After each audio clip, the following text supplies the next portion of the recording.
আসসালামু আলাইকুম। ৯৬৮টি পদে বাংলাদেশ জুডিশিয়াল সার্ভিস কমিশন সচিবালয়ের অধীনে জেলা জজ ও অধস্থন আদালত বা ট্রাইব্যুনাল সহ চিফ জুডিশিয়াল ম্যাজিস্ট্রেট আদালত বা চিফ মেট্রোপলিটন ম্যাজিস্ট্রেট আদালতে একটি বিশাল নিয়োগ বিজ্ঞপ্তি প্রকাশ করা হয়েছে, যেখানে আপনারা সকল জেলার প্রার্থীগণ আবেদন করতে পারবেন।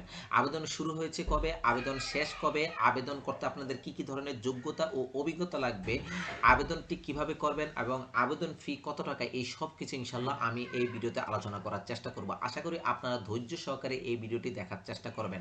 আর যারা আমার চ্যানেলে নতুন এসেছেন, আপনারা চাইলে আমার চ্যানেলটি সাবস্ক্রাইব করে বেল আইকনে প্রেস করে রাখতে পারেন, যাতে করে পরবর্তী ভিডিওটি আপলোড করার সাথে সাথে আপনাদের কাছে একটি নোটিফিকেশন চলে যায়। তো প্রিয় চাকরি প্রত্যাশী বন্ধুরা, এই নিয়োগ বিজ্ঞপ্তিতে আবেদনটি মূলত শুরু হয়েছে আমাদের 28/5/2026 সকাল 10টা থেকে, আর আবেদন শেষ হবে আপনার 4/6/2026 বিকাল 5টায়, অর্থাৎ জুন মাসের 4 তারিখে আপনার বিকাল 5টায় আবেদন, এর মধ্যে আপনারা আবেদন করতে পারবেন।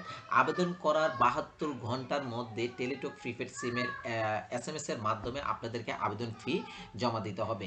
তো এই আবেদন মানে এই নিয়োগের ক্ষেত্রে আপনি যে আবেদন করবেন যেই পদের জন্য, আপনার বয়স সীমা যেটি উল্লেখ করে দেওয়া হয়েছে সেটি হচ্ছে যে 1/5/2026 তারিখে 18 থেকে 32 বছরের মধ্যে হতে হবে।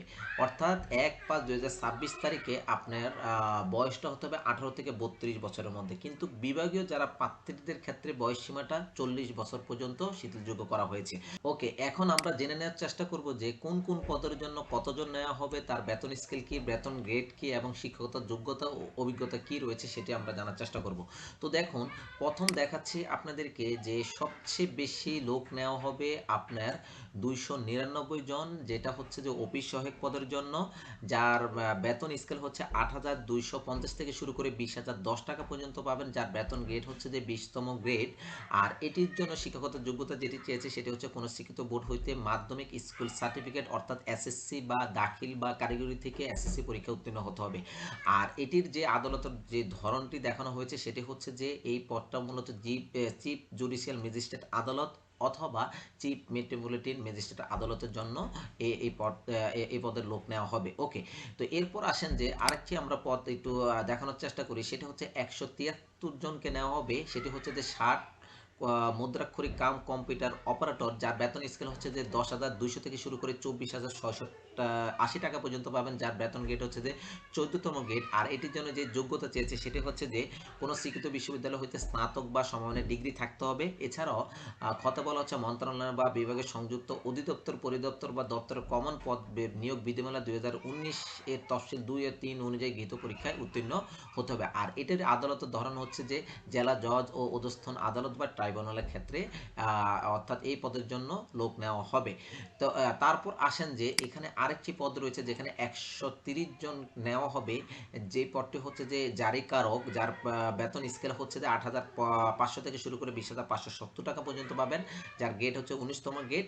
আর এটির জন্য যে যোগ্যতা চেয়েছে সেটি হচ্ছে কোনো শিক্ষিত বোর্ড হইতে মাধ্যমিক স্কুল সার্টিফিকেট বা এসএসসি পরীক্ষা বা সমমানের পরীক্ষা বা দাখিল পরীক্ষা বা কারিগরি থেকে এসএসসি পরীক্ষা উত্তীর্ণ হতে হবে। আর এটির আদালতের ধরন হচ্ছে যে চিফ জুডিশিয়াল ম্যাজিস্ট্রেট আদালত বা চিফ মেট্রোপলিটন ম্যাজিস্ট্রেট আদালতের জন্য আপনার এই পদের জন্য লোক নেওয়া হবে। ওকে, তো এরপর আসেন যে আমরা একটু এক এক করে জেনে নেওয়ার চেষ্টা করি যে প্রথম যে পদের কথা উল্লেখ করা হচ্ছে সেটি হচ্ছে যে ষাট লিপিকার, যার বেতন স্কেল অর্থাৎ যার পদের সংখ্যা হচ্ছে যে 62টি, যার বেতন স্কেল হচ্ছে 11,000 থেকে শুরু করে 26,590 টাকা পর্যন্ত পাবেন। আর এটির জন্য যে যোগ্যতা চেয়েছে সেটি হচ্ছে যে কোনো শিক্ষিত বোর্ড হইতে ন্যূনতম দ্বিতীয় বিভাগ বা সমমানের জিপিএতে উচ্চ মাধ্যমিক সার্টিফিকেট বা সমমানের পরীক্ষা উত্তীর্ণ হতে হবে। এছাড়াও কম্পিউটার ব্যবহারের দক্ষতা থাকতে হবে। তাছাড়াও জেলা জজ, অধস্থন আদালত সমূহ এবং বিভাগীয় বিশেষ জজ কর্মকর্তা কর্মচারী নিয়োগ বিধিমালায় 1989 বিধি 5-এ বর্ণিত যোগ্যতায় থাকতে হবে। ওকে, তারপরে আর এটির জন্য আদালতের যে ধরন এখানে উল্লেখ করা হয়েছে সেটা হচ্ছে জেলা জজ ও অধস্থন আদালত বা ট্রাইব্যুনালের ক্ষেত্রে এই পদের ক্ষেত্রে লোক নেওয়া হবে। এরপর আসেন যে স্টেনোগ্রাফার, যার পদের সংখ্যা হচ্ছে যে 20টি, যার বেতন স্কেল হচ্ছে 11,000 থেকে শুরু করে 26,590 টাকা পর্যন্ত পাবেন, যার বেতন গেট হচ্ছে যে 13তম গেট। আর এটির জন্য যে যোগ্যতা চেয়েছি সেটি হচ্ছে কোনো শিক্ষিত বিশ্ববিদ্যালয় হইতে ন্যূনতম দ্বিতীয় শ্রেণী বা সমমানের সিজিপিতে স্নাতক বা সমমানের ডিগ্রি থাকতে হবে। তাছাড়াও কম্পিউটার ব্যবহারের দক্ষতা অর্থাৎ থাকা লাগবে। এছাড়াও মন্ত্রণালয়ের বা বিভাগের সংযুক্ত অধিদপ্তর, পরিদপ্তর বা দপ্তরের কমন পদ নিয়োগ বিধিমেলায় 2019-এর তফসিল 2 ও 3 অনুযায়ী গৃহীত পরীক্ষা উত্তীর্ণ হতে হবে। এরপর আসেন যে আর এটির জন্য যে আদালতের ধরন দেখানো হয়েছে সেটা হচ্ছে যে চিফ জুডিশিয়াল ম্যাজিস্ট্রেট আদালত এবং চিফ মেট্রোপলিটন ম্যাজিস্ট্রেট আদালতের ক্ষেত্রে এই পদের জন্য নেওয়া হবে। এরপরে আসেন যে আপনার 60 মুদ্রাক্ষরিক কাম কম্পিউটার অপারেটর, যার এটা অলরেডি বলে ফেলেছি। তারপর আসেন যে স্টেনোটাইপিস্ট বা 60 মুদ্রাক্ষরিক কাম কম্পিউটার অপারেটর, যেটি হচ্ছে যে আপনার টোটাল পদের সংখ্যা হচ্ছে যে 78টি, যার বেতন স্কেল হচ্ছে 10,200 থেকে শুরু করে 24,680 টাকা পর্যন্ত পাবেন, যার গেট হচ্ছে যে 14তম গেট। আর এটির জন্য যেই শিক্ষাগত যোগ্যতা চেয়েছে সেটি হচ্ছে স্নাতক বা সমানের ডিগ্রি থাকা লাগবে। তাছাড়াও মন্ত্রণালয় বা বিভাগের সংযুক্ত অধিদপ্তরের যেই বিধি রয়েছে বিধিমালা 2019 সেই তফসিল অনুসারে আপনাকে পরীক্ষা উত্তীর্ণ হতে হবে। আর এটিও সেম হচ্ছে যে এটির আদালতের ধরন হচ্ছে চিফ জুডিশিয়াল ম্যাজিস্ট্রেট আদালত এবং চিফ মেট্রোপলিটন ম্যাজিস্ট্রেট আদালতের ক্ষেত্রে অর্থাৎ এই পদের জন্য নেওয়া হবে। ওকে, এরপর হচ্ছে বেঞ্চ সহকারী, যার পদের সংখ্যা হচ্ছে যে 11টি, যার বেতন স্কেল হচ্ছে যে 9,700 থেকে শুরু করে 23,490 টাকা পর্যন্ত পাবেন, যার বেতন স্কেল গ্রেড হচ্ছে যে পুরনতম গ্রেড। আর এটির জন্য যোগ্যতা চেয়েছে কোনো শিক্ষিত বোর্ড হইতে ন্যূনতম উচ্চ মাধ্যমিক সার্টিফিকেট বা সমানের পরীক্ষা উত্তীর্ণ হতে হবে। তাছাড়াও আরেকটি বেঞ্চ সহকারী রয়েছে, যেখানে হচ্ছে যে আপনার 69 জনকে নেওয়া হবে, যার আদালতের ধরন হচ্ছে যে চিফ জুডিশিয়াল ম্যাজিস্ট্রেট আদালতের ক্ষেত্রে এবং চিফ মেট্রোপলিটন ম্যাজিস্ট্রেট আদালতের ক্ষেত্রে এই পদের জন্য আপনাকে নেওয়া হবে, যার বেতন স্কেল হচ্ছে 9,300 থেকে শুরু করে 22,100 টাকা পর্যন্ত পাবেন, যার বেতন গেট হচ্ছে যে 16তম গেট। আর এটির জন্য যে যোগ্যতা চেয়েছে সেটি হচ্ছে কোনো শিক্ষিত বিশ্ববিদ্যালয় হতে স্নাতক বা সমানের ডিগ্রি বা কম্পিউটার পারদর্শী ব্যক্তিগণকে অগ্রাধিকার প্রদান করা হবে। তাছাড়াও এরপর আসেন 4 নম্বর যে পদের কথা এখানে উল্লেখ করা হচ্ছে সেটি হচ্ছে অফিস সহকারী কাম কম্পিউটার মুদ্রাক্ষরিক, যার বেতন স্কেল হচ্ছে 9,300 থেকে শুরু করে 22,100 টাকা পর্যন্ত পাবেন, যার গেট হচ্ছে যে 16তম গেট। আর এটির জন্য পদের সংখ্যা হচ্ছে যে 12টি, যার যোগ্যতা চেয়েছে সেটি হচ্ছে কোনো শিক্ষিত বোর্ড হইতে ন্যূনতম দ্বিতীয় বিভাগ বা সমানের জিপিএতে উচ্চ মাধ্যমিক সার্টিফিকেট বা সমানের পরীক্ষা উত্তীর্ণ হতে হবে। এছাড়াও মন্ত্রণালয় বা বিভাগের সংযুক্ত অধিদপ্তর, পরিদপ্তর এবং দপ্তরের কমন পদ নিয়োগ বিধিমালা 2019-এর তফসিল 2 এবং 4 নং অনুযায়ী গৃহীত পরীক্ষা উত্তীর্ণ হতে হবে। এরপর আসেন যে 5 নম্বর যে পদের কথা উল্লেখ করা হচ্ছে সেটি হচ্ছে যে গাড়ি চালক, যার পদের সংখ্যা হচ্ছে যে 12টি, যার বেতন স্কেল হচ্ছে 9,300 থেকে শুরু করে 22,490 টাকা পর্যন্ত পাবেন, যার বেতন গেট হচ্ছে যে আপনার 16তম গেট। আর এটির জন্য যে যোগ্যতা চেয়েছে সেটি হচ্ছে কোনো শিক্ষিত বোর্ড হতে অষ্টম শ্রেণী বা জুনিয়র স্কুল সার্টিফিকেট বা সমানের পরীক্ষা উত্তীর্ণ হতে হবে। এছাড়া হালকা গাড়ি চালানোর বৈধ হালকা ড্রাইভিং লাইসেন্সধারী হতে হবে অথবা এবং অভিজ্ঞতা সম্পন্ন চালকগণ অগ্রাধিকার পাবেন। আর গাড়ি চালকের ক্ষেত্রে আপনার এই আদালতের ধরনটা হচ্ছে 12টি পদের জন্য জেলা জজ এবং অধস্তন আদালত বা ট্রাইব্যুনালের ক্ষেত্রে হবে। আর গাড়ি চালক আরেকটি পদ রয়েছে যেখানে 8 জনকে নেওয়া হবে, যেখানে 9,300 থেকে শুরু করে 22,490 টাকা পর্যন্ত পাবেন। আর এটির আদালতের ধরন হচ্ছে চিফ জুডিশিয়াল ম্যাজিস্ট্রেট আদালতের ক্ষেত্রে বা চিফ মেট্রোপলিটন ম্যাজিস্ট্রেট আদালতের ক্ষেত্রে। ওকে, এরপর আসেন যে 6 নম্বর যে পদের কথা এখানে উল্লেখ করা হচ্ছে এটি নিয়ে আলোচনা করেছি এবং 7 নম্বর পদের কথা এটা আলোচনা করেছি।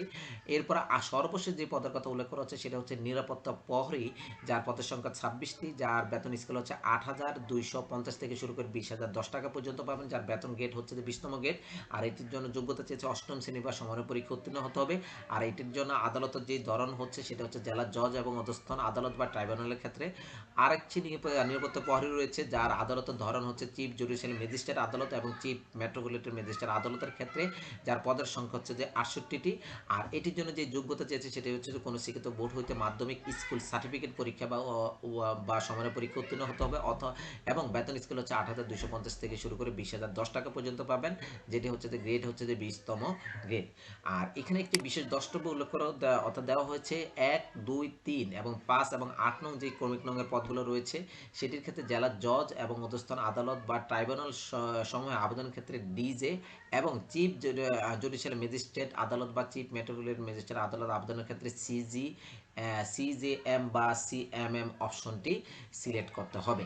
এরপর আসেন আমরা একটু জেনে নেওয়ার চেষ্টা করি যে আপনারা আবেদনটি কিভাবে করবেন। তো আবেদন করার আগে আপনাদেরকে দুটি ডকুমেন্ট আগে থেকে রেডি করে রাখা লাগবে। একটি হচ্ছে যে আপনার রঙিন ছবি, যার মাপ হচ্ছে 300 বাই 300 পিক্সেলের হতে হবে এবং সর্বোচ্চ 100 কেবি সাইজের মধ্যে হতে হবে।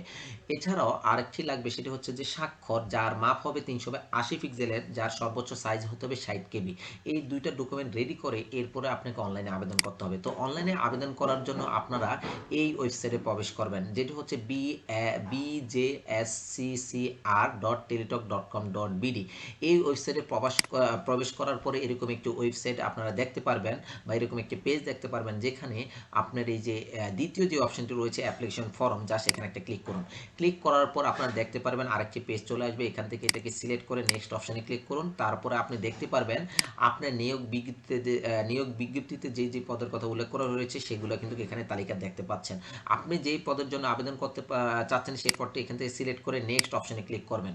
তারপর আরেকটি পেজ চলে আসবে, এখান থেকে নো অপশনে সিলেক্ট করে নেক্সট অপশনে ক্লিক করবেন। এরপর আপনি দেখতে পারবেন আপনি যেই পদটি সিলেক্ট করে দিয়েছেন সেই পদটি এখানে শো করছে। এই পদের অধীনে আপনার একটি অ্যাপ্লিকেশন ফর্ম দেখা যাচ্ছে। এই অ্যাপ্লিকেশন ফর্মগুলোকে আপনাকে সঠিকভাবে ফিল আপ করতে হবে, যেমন বেসিক ইনফরমেশন সঠিকভাবে ফিল আপ করতে হবে, তারপরে পার্মানেন্ট অ্যাড্রেস, প্রেজেন্ট অ্যাড্রেস, এছাড়াও এডুকেশন যে কোয়ালিফিকেশন রয়েছে সেগুলো আপনাকে সঠিকভাবে ফিল আপ করতে হবে। আর যদি কোনো ধরনের অভিজ্ঞতা থাকে সেটাও এখানে আপনি ফিল আপ করতে হবে। ফিল আপ করে এরপর আপনাকে এই যে এখানে লিখে দিয়েছে, যদি আপনার কম্পিউটারে কোনো অভিজ্ঞতা থাকে সেটার জন্য ইয়েস অপশনে সিলেক্ট করে ভেরিফিকেশন দিয়ে তারপরে চেক যে বক্সটি রয়েছে সেটি সিলেক্ট করে বা টিক দিয়ে সাবমিট অপশনে ক্লিক করতে হবে। সাবমিট অপশনে ক্লিক করার পর এরপরে আপনাদের কাছে একটি অ্যাপ্লিকেশন কপি চলে আসবে, যেখানে একটি ইউজার আইডি দেওয়া থাকবে। আপনারা অ্যাপ্লিকেশন কপিটি পিডিএফ আকারে ডাউনলোড করে নিতে পারবেন। এই ইউজার আইডি ব্যবহার করে আপনি পরবর্তীতে দুটি এসএমএস এর মাধ্যমে আপনার আবেদন ফি সম্পূর্ণ করতে হবে। এখন আমরা একটু জেনে নেওয়ার চেষ্টা করি কোন কোন পদের জন্য আবেদন ফি কত টাকা, বা এরপরে এই আবেদন ফিটা কিভাবে আপনার অর্থাৎ জমা দিতে হবে, বা কোথায় আপনার আবেদন ফিটা রাখতে হবে, কোন প্রিপেড সিমে, সেটা আমরা একটু জেনে নেওয়ার চেষ্টা করি। দেখুন, এখানে 1 থেকে 5 নং পদের জন্য আবেদন ফি হচ্ছে যে টোটাল 112 টাকা লাগবে সার্ভিস সহকারে, এবং 6 থেকে 8 নং যে ক্রমিক নংগুলো রয়েছে টোটাল 56 টাকা সার্ভিস চার্জ সহকারে লাগবে। এছাড়াও যারা ক্ষুদ্র নিগোষ্ঠী রয়েছেন, প্রতিবন্ধী রয়েছেন, তৃতীয় লিঙ্গ রয়েছেন, তাদের ক্ষেত্রেও টোটাল 56 টাকা আবেদন ফি লাগবে। এই আবেদন ফিগুলো আপনাকে অবশ্যই টেলিটক প্রিপেড সিমে রাখতে হবে। আবারও বলছি, টেলিটক প্রিপেড সিমে রাখতে হবে। আগে থেকে টেলিটক প্রিপেড সিমে রাখার পরে এরপরে আপনাকে কি করতে হবে, টেলিটক প্রিপেড সিম থেকে এসএমএস অপশনে গিয়ে লিখতে হবে ক্যাপিটাল লেটারে BJSCCR স্পেস ইউজার আইডি, যেটি অ্যাপ্লিকেশন কপিতে ছিল, সেন্ড করতে হবে 16322 এই নম্বরে। এরপর একটি ফিরতি এসএমএস চলে আসবে, যেখানে একটি 8 ডিজিটের পিন কোড দেওয়া হবে, যেখানে এই 8 ডিজিটের পিন কোডটি দ্বিতীয়বার এসএমএস অপশনে গিয়ে লিখতে হবে BJSCCR স্পেস ইয়েস স্পেস 8 ডিজিটের পিন কোডটি টাইপ করে সেন্ড করতে হবে 16322 এই নম্বরে। এটি পাঠানোর পরে এরপর একটি ফিরতি এসএমএস আপনাকে কনগ্রাচুলেশন জানানো হবে, যেখানে একটি ইউজার আইডি এবং পাসওয়ার্ড দেওয়া হবে।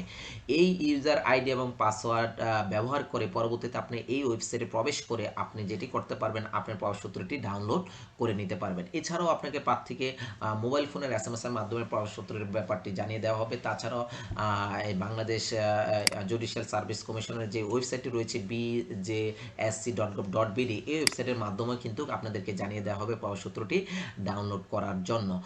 আর এখানে আবারও এখানে দেখুন, এখানে কিন্তু আপনি যখন প্রবেশপত্রটি ডাউনলোড করবেন তখন দেখা গেছে যে আপনার এখানে রোল নাম্বার, পদের নাম, পরীক্ষার স্থান, পরীক্ষার তারিখ বা কেন্দ্র সব কিছু কিন্তু ওই প্রবেশপত্রে কিন্তু আপনার উল্লেখ থাকবে। অবশ্যই প্রবেশপত্রটি একটি রঙিন প্রিন্ট করে নিতে হবে। তো প্রিয় চাকরি প্রত্যাশী বন্ধুরা, এখন আমরা একটু জেনে নেওয়ার চেষ্টা করব আপনি লিখিত পরীক্ষা উত্তীর্ণ হওয়ার পরে মৌখিক পরীক্ষার সময় আপনাকে কি কি ডকুমেন্ট আনতে হবে। তার আগে একটু বলে নিচ্ছি যে ষাট লিপিকার যে পদটা রয়েছে, স্টেনোগ্রাফার পদ বা ষাট মুদ্রাক্ষরিক কাম কম্পিউটার অপারেটর বা অফিস সহকারী কাম কম্পিউটার মুদ্রাক্ষরিক বা গাড়ি চালক যে পদগুলো রয়েছে, লিখিত পরীক্ষা উত্তীর্ণ পাত্রের শুধু ব্যবহারিক পরীক্ষা এবং ব্যবহারিক পরীক্ষা উত্তীর্ণ পাত্রের মৌখিক পরীক্ষা অংশগ্রহণ করতে পারবে। ওকে, তো এবার আসুন আমরা একটু জেনে নেওয়ার চেষ্টা করি যে আমাদের লিখিত পরীক্ষা এবং কম্পিউটার ব্যবহারিক পরীক্ষা উত্তীর্ণ হওয়ার পর মৌখিক পরীক্ষা অংশগ্রহণ করার সময় প্রার্থীদেরকে কী কী ডকুমেন্টগুলো আনতে হবে। দেখুন এখানে অলরেডি বলে দেওয়া হয়েছে যে প্রার্থীকে অবশ্যই সকল সনদপত্রের মূল কপি প্রদর্শন করতে হবে। এছাড়া অনলাইনে যে অ্যাপ্লিকেশন ফর্মটি রয়েছে সেটার প্রিন্ট কপি লাগবে। আর নিম্নে যেই অর্থাৎ ডকুমেন্ট চেয়েছে সেগুলো লাগবে। যেমন প্রথম শ্রেণীর গেজেটের কর্মকর্তা কর্তৃক সত্যায়িত আপনার সদ্য তোলা পাসপোর্ট সাইজের আপনার 2 কপি অর্থাৎ আপনার ছবি লাগবে। আর প্রার্থীর বর্তমান চেহারার সাথে আবেদনপত্রে সংযুক্ত ছবির মিল পাওয়া না গেলে তাকে কোনো পরীক্ষা অংশগ্রহণ করতে দেওয়া হবে না। দ্বিতীয়ত হচ্ছে প্রথম শ্রেণীর গেজেটের কর্মকর্তা কর্তৃক সকল শিক্ষাগত যোগ্যতার সত্যায়িত কপি লাগবে, জাতীয় পরিষদের সত্যায়িত কপি লাগবে এবং অভিজ্ঞতার সনদের সত্যায়িত কপি প্রযোজ্য ক্ষেত্রে এবং কম্পিউটার প্রশিক্ষণ সনদের সত্যায়িত কপি থাকা লাগবে। এছাড়াও ইউনিয়ন পরিষদের চেয়ারম্যান বা পুরসভা মেয়র বা সিটি কর্পোরেশন ওয়ার্ড কমিশনার নিকট হতে নিজ জেলা সহ উল্লেখ সহ নাগরিকত্ব এবং প্রথম শ্রেণীর গেজেটের কর্মকর্তা কর্তৃক প্রদত্ত চারিত্রিক সনদপত্রটির কপি লাগবে। তাছাড়া আবেদনকারী যদি বীর মুক্তিযোদ্ধা বা শহীদ মুক্তিযোদ্ধা বা বীরাঙ্গনার পুত্র বা কন্যা হলে প্রমাণক হিসাবে আবেদনকারীকে অবশ্যই আপনার অর্থাৎ মুক্তিযোদ্ধা বা বীরাঙ্গনার যেটাই হোক সেই অনুসারে আপনাকে যেটি করতে হবে সিটি কর্পোরেশন বা ওয়ার্ড কাউন্সিলর বা মেয়র বা ইউনিয়ন পরিষদ চেয়ারম্যান কর্তৃক প্রদত্ত প্রমাণপত্র উপস্থাপন করতে হবে। তাছাড়া যারা ক্ষুদ্র নিগোষ্ঠী রয়েছেন, শারীরিক প্রতিবন্ধী রয়েছেন, তৃতীয় লিঙ্গ রয়েছেন, তাদের সরকারের নীতিমালা অনুযায়ী আপনার 1 কপি সনদপত্র মূল কপি প্রদর্শন সহ সত্যায়িত কপি দাখিল করতে হবে। তো প্রিয় চাকরি প্রত্যাশী বন্ধুরা, আর যদি আপনার লিখিত পরীক্ষা, ব্যবহারিক পরীক্ষা বা মৌখিক পরীক্ষা সংক্রান্ত তথ্য জানতে চান তাহলে আপনার এই অফিসিয়াল যে ওয়েবসাইটটি রয়েছে সেই ওয়েবসাইটে আপনারা প্রবেশ করে জানতে পারবেন।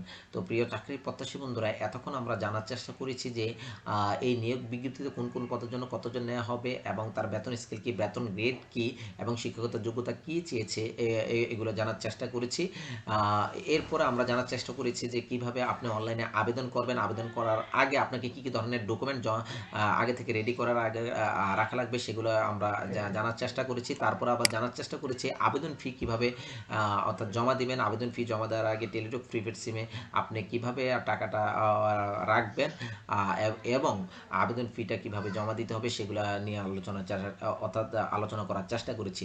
তো আবেদন করার সময় যদি আপনাদের কোনো প্রকারের সমস্যা হয়ে থাকে তাহলে আপনারা টেলিটক নম্বর থেকে 1-1 অথবা এই মেইলে আপনারা যোগাযোগ করতে পারেন। আর মেইলে যোগাযোগ করার জন্য আপনার সাবজেক্টের নামটা হবে অর্গানাইজেশন নেমের, যেমন BJSCCR পোস্ট নেম, এরপরে আপনার অ্যাপ্লিকেশন ইউজার আইডি এবং কন্ট্যাক্ট নাম্বার অবশ্যই উল্লেখ করতে হবে। তো প্রিয় চাকরি প্রত্যাশী বন্ধুরা, আপনাদের যদি এই ভিডিওটি ভালো লেগে থাকে তাহলে লাইক, কমেন্ট, শেয়ার করতে ভুলবেন না।